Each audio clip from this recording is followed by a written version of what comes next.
রবিবার দুপুরের ভাত ঘুমটা কমপ্লিট করে উঠতে না উঠতেই সুপ্রিয়র থেকে অফার পেয়ে গেলাম, চলো কোথাও ঘুরে আসি। তো ঘুরতে কোথায় যাই প্রথমে চিন্তা ভাবনা করতে করতেই নিজেরা ভেবে ফেললাম যে একটা ভালো মন্দির হয়েছে, তো সেখানেই যাওয়া যাক, মহাদেবের মন্দির।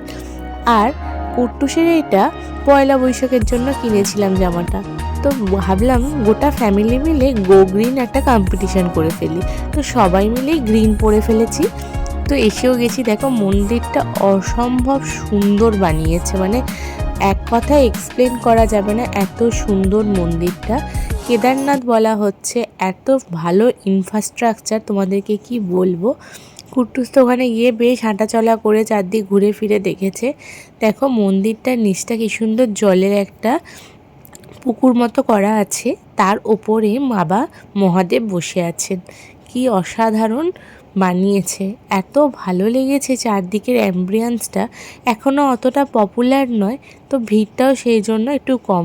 কোথাও ঘুরতে গেলে অতিরিক্ত ভিড় বা লাইন ঠেলে ঠেলে সেটা জিনিসটা খুব একটা ভালো লাগে না। তো এখানে দেখো আমরা যাচ্ছি আস্তে আস্তে মন্দিরের দিকে, ভিতরটা যেতে গেলে একটু ঘুরে ঘুরে যেতে হয়।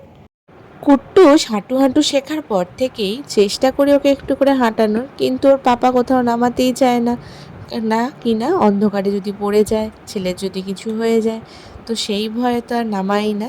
চলো মন্দিরের ভিতরটাতে এসেই গেছি। মন্দিরটার মানে এতটাই সুন্দর যে তোমাদেরকে বলে বোঝাতে পারবো না। মানে এখানে মহাদেবের চারদিকে অনেকগুলো রূপও আছে। তারপর এখানেই দাদা তিলক কেটে দিচ্ছিলেন, তো গিয়েছিলাম তিলক পরবো বলে। তিলক পরে তারপরে হাতে প্রসাদ দিল বাবার প্রসাদে ওখানে নকুলদানা দিচ্ছিল। নকুলদানা পেলে কুট্টুসের থেকে বেশি খুশি তো আর কেউই হয় না। কুট্টুস সেদিনকে প্রায় 2-3টে নকুলদানাকে একাই সাবার করে দিয়েছে। আর এখানে যে দেয়ালে যে বাবার রূপগুলো ছিল সেগুলো খুব সুন্দর ছিল, মানে এত ভালো লাগছিল, একটা অ্যাটমসফিয়ারটা এত সুন্দর, একটা পজিটিভ জানো তো ভাইবস ছিল তার মধ্যে।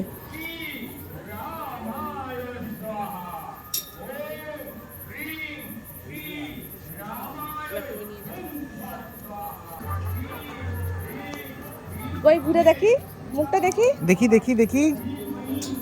দুষ্টটাকে দেখেছো কেমন নকুলদানা খাচ্ছে? নকুলদানা খেয়ে ওর এনার্জি কিন্তু একদম লেভেল আপ হয়ে গেছে। হাত তুলে লাইটও দেখাচ্ছে চারদিকে, আর এদিক ওদিক হাঁটু হাঁটু করেও বেড়াচ্ছে। বাম ভোলে, এসো চলে এসো, এসো ওইদিকে না, এদিকে না, এদিকে যাও। এবার যাচ্ছি আমরা ওইদিকে, কিছু পাখি পশু রাখা আছে সেগুলো দেখার জন্য। কুট্টুসের রিয়াকশনটা কি হয় দেখো।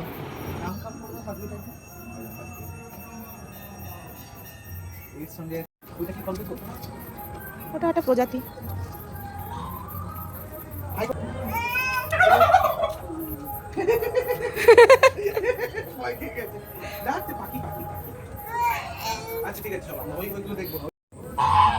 কাম কাম করবে একটু।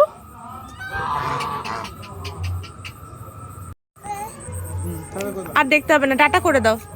চলো যা তাহলে, যা যা যা যা যা না, যা যা, হ্যাঁ করছিস তো, যা মানে একা যাওয়ার দম নেই। যা যা যা যা। যাও একা যাও, একা যাও।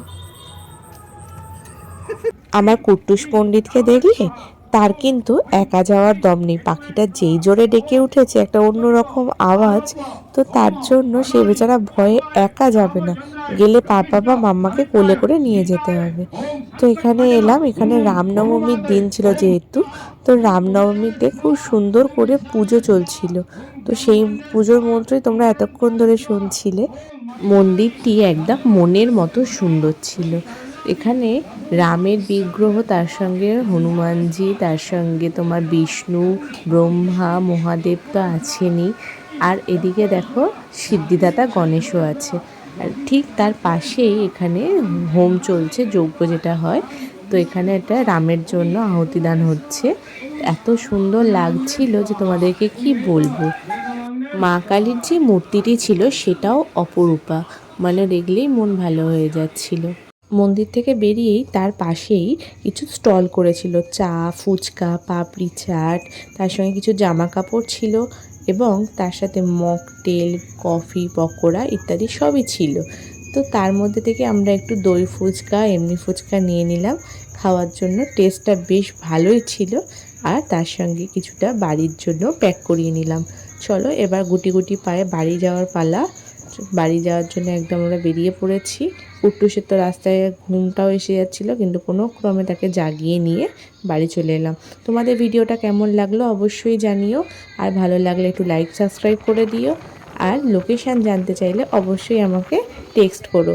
বাই, প্রত্যেকে ভালো থেকো, টাটা।